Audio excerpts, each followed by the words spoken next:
ছেলে লাশ হয়ে প্রবাস থেকে দেশে ফিরেছে, আর মা ক্ষিপ্ত হয়ে সেই লাশের মধ্যে লাথি মেরেছে।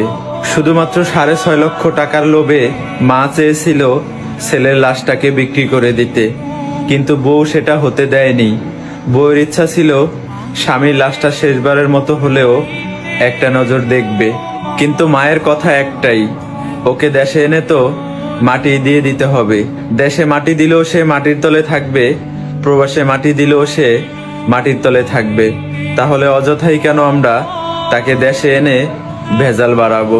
তাই মাকে যখন কফিল জিজ্ঞেস করলো এই লাশটা পাঠাইতে দেশে প্রায় 6.5 লক্ষ টাকার মতো লাগবে, আপনারা কি টাকা নিবেন নাকি লাশটা এই টাকা খরচ করে দেশে পাঠাবো? মা বারবার একই কথা বলতেছিল, আমাদের লাশ লাগবে না, টাকা লাগবে, আপনারা আমাদেরকে টাকা পাঠিয়ে দেন। কিন্তু বউ সেটা হতে দেয়নি। শাশুড়ির হাতে পায়ে ধরে হলেও এই লাশটাকে সে দেশে আনতে চায়। বারবার যখন শাশুড়ির হাতে পায়ে ধরতেছিল, শাশুড়ি কোনোভাবেই লাশটাকে বাড়িতে আনার জন্য স্বীকৃতি দিতেছিল না। বউয়ের হাজারো চেষ্টায় শেষ পর্যন্ত লাশটা দেশে এসেছে, কিন্তু মা ক্ষিপ্ত হয়ে সেই লাশের মধ্যে হাজার হাজার মানুষের সামনে লাথি মেরেছে। এরকম একটা ঘটনা বিশ্বাসের যোগ্য না। তারপরও আমাদের সবাইকে বাস্তবতাকে বিশ্বাস করতে হবে।